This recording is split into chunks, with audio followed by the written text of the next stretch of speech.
Dear student, today we shall discuss another type of pneumonia that is known as bronchopneumonia.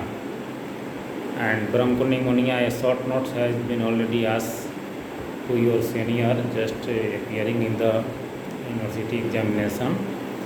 So bronchopneumonia, let us try to define bronchopneumonia. As it clear from the name that in this type of pneumonia, the lung parenchyma along with the terminal bronchi are going to affected or involved. So it is defined as acute bacterial infection of the terminal bronchiole along with the adjacent lung parenchyma, especially alveoli. So both segment of respiratory tract is going to involve the terminal bronchiole as well as the adjacent alveoli. So that is why it is known as bronchopneumonia. Mostly it is bacterial in origin. Bacterial infection is the main cause, and all of you know the etiopathogenesis of lower pneumonia, that the bacteria, which bacteria are going to involve here. The most common is Streptococcus pneumoniae, Staphylococcus, Klebsiella, H. influenzae, along with Pseudomonas, gram-negative bacteria, E. coli. So there are many different type of bacteria, like rare bacteria like M. catarrhalis or Lignoris, Lignola bacteria, gram-negative bacteria, anaerobic bacteria from the oral route. There are many bacteria that may cause bronchopneumonia. So bronchopneumonia, mostly it is bacterial infection in origin. Different type of bacteria causes different type of manifestation. We shall see in the later on that like H. influenzae type of bacteria that may cause endocarditis as well as empyema. Pseudomonas type of bacteria may cause cavitation. So different type of bacteria, sometime infection may lead to the specific type of changes in the affected part of the lung. So these are the causative agent, but again you know the route by which this causative agent go to the bronchial and the lung parenchyma part of the lung. So by the direct inhalation or by the aspiration of the infected gastric material and nasopharyngeal secretion, their ingestion, or by the hematogenous route, or by the infection extend from the nearby tissue. So in this way these bacteria go to the terminal bronchiole. Here it causes infection, here it causes acute inflammatory reaction, and it also extend to involve the lung parenchyma, alveoli, and that lead to the formation of patchy consolidation in this part of the lung, patchy consolidation in the lobular part of the lung actually, and that may initiate onset of bronchopneumonia. So this is the definition as well as the etiopathogenesis in brief. Now come to the another important fact about the bronchopneumonia, that it is mostly seen in the extreme age of the patient, especially you can see in the infancy, in the old age, suffering from the patient suffering from the pre-existing COPD, chronic obstructive pulmonary disease, or cardiopulmonary disease, that are the mainly involved. Another, if a patient has got immunosuppression or is in the debilitating condition in the old age, they are commonly affected. Sometimes this bronchopneumonia is seen in the post-viral infection. So after the upper respiratory tract infection by the virus like influenza virus, measles virus, or pox virus, or any viral infection, it is followed by the bacterial infection, superimposed bacterial infection, and that may initiate bronchopneumonia. So usually the patient is of any age group, and they either pre-existing disease like upper respiratory tract infection or COPD or any cardiopulmonary disease, they are very much prone to develop bronchopneumonia. Clinically, the patient has got similar presentation like lower pneumonia. Your patient may suffer with sudden onset of the fever along with the chills, along with the headache, mileage, weakness, lethargic. So all systemic manifestation can be seen, and that are associated with the respiratory symptom, especially cough with expectoration, which may be mucoid or mucopurulent in nature. Sometimes this is associated with the breathlessness, and sometimes the sputum has got blood stain discharge. So in this way, the presentation, the respiratory symptom will develop, and that depends upon the severity and duration of the disease. If the disease in the advanced stage, all the respiratory system will be seen in very aggressive form. So these are the clinical usual presentation, but diagnosis is confirmed by the most important pathognomic sign of the pneumonia, like consolidation. So affected part of the lung parenchyma along with the bronchi appear as a white opaque area in the affected region of the lung, white opaque area, and that is nothing but it is a consolidation, solidification of this region. So solidification or consolidation is the pathognomic lesion is seen in the affected part of the lung.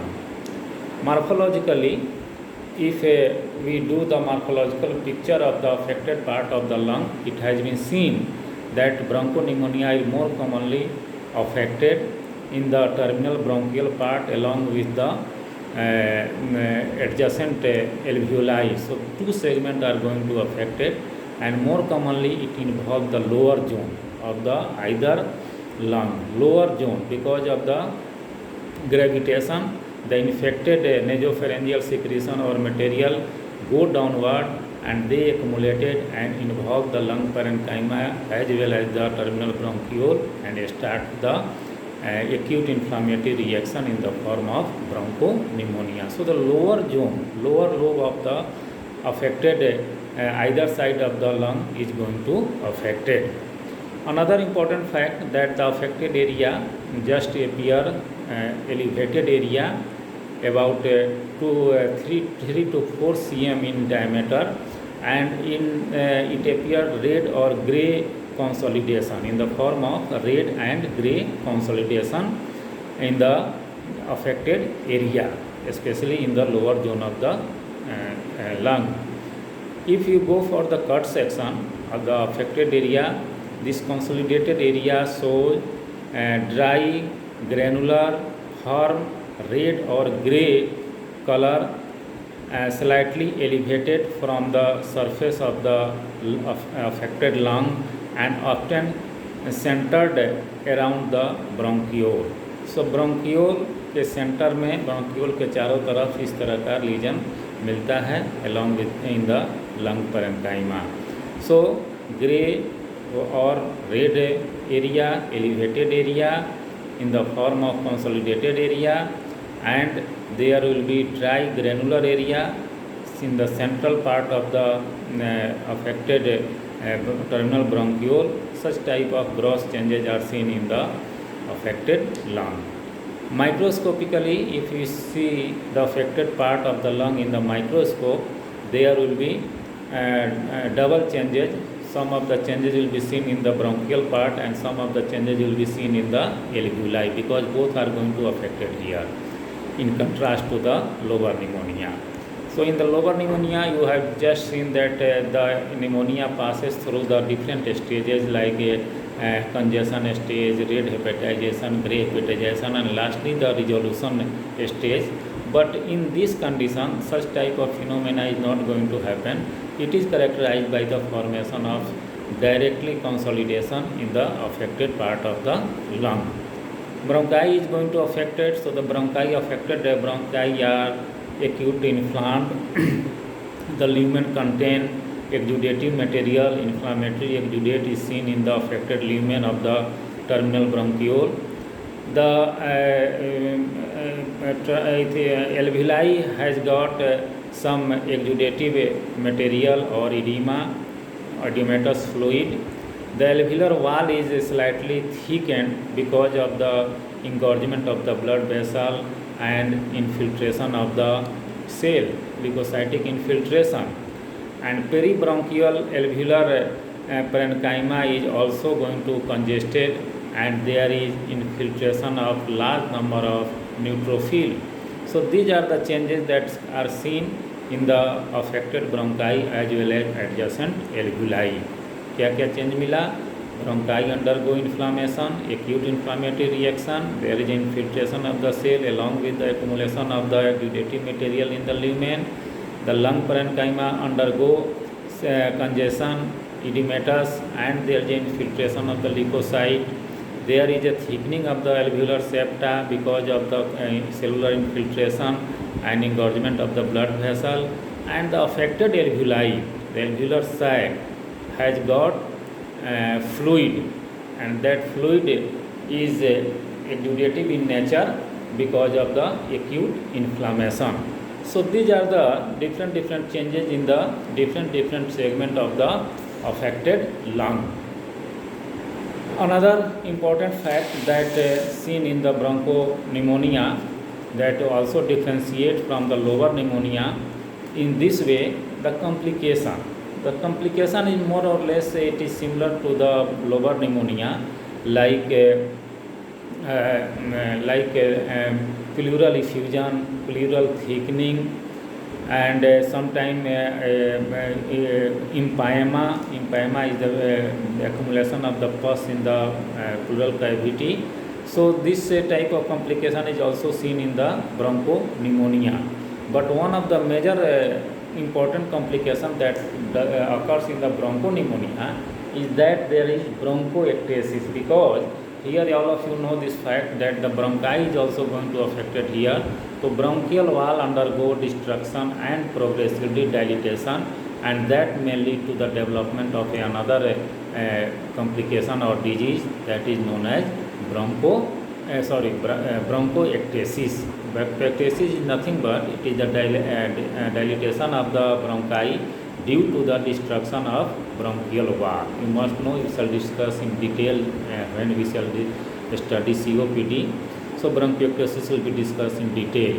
But one thing is clear, that bronchoectasis is sometimes more commonly seen in case of bronchopneumonia, but it is not seen in the lobar pneumonia, because in the lobar pneumonia all the pathological changes are distal to the terminal bronchiole. But here you are looking here that the bronchi are going to also involve here. So that is why the bronchoectasis is seen. Sometimes the metastatic complication like other type of lobar pneumonia like endocarditis, pericarditis, meningitis, otitis media, sometimes arthritis. So different type of metastatic complication can be occurs because of the spread of the infectious agent through the hematogenous route or by any other route. Affected distant organ may be affected. Another complication like lung abscess, it also may be seen in the bronchopneumonia. Empyema is also seen here. So complications are more or less they are similar to the lobar pneumonia, except that there is bronchoectasis is commonly seen in case of bronchopneumonia. Another important fact that in the bronchopneumonia the resolution phase is occurs in delay way. So resolution is slightly uncommon in the bronchopneumonia. So far the diagnosis is concerned, the diagnosis is made by the clinical features, sign and symptom and respiratory examination. But the most important finding is that the patchy consolidation in the affected part of the lung, especially in the lower zone, there is white opaque area, mottled patch are seen in the lobular part, in the in the lower part of the affected lung, either side, either right or left, or even both kind side can be affected.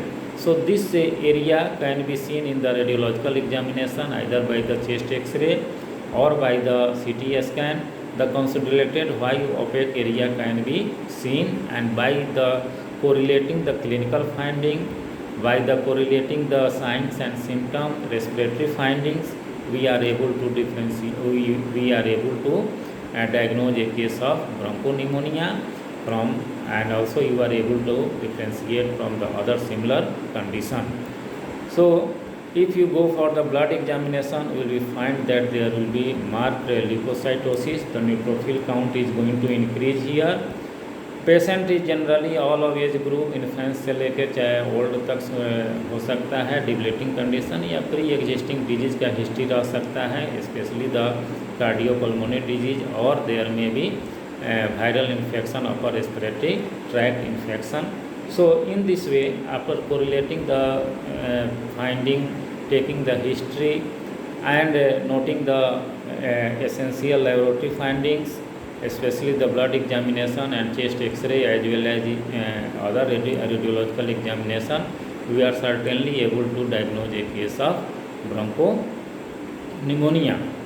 So bronchopneumonia, the prognosis is slightly good because it is bacterial infectious in origin. So the proper antibiotic in proper dose and proper duration, it may help in the rapid recovery, and your patient may cure rapidly.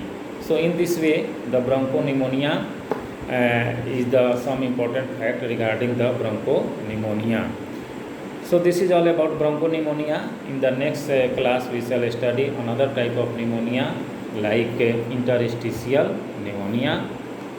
Now till thank you.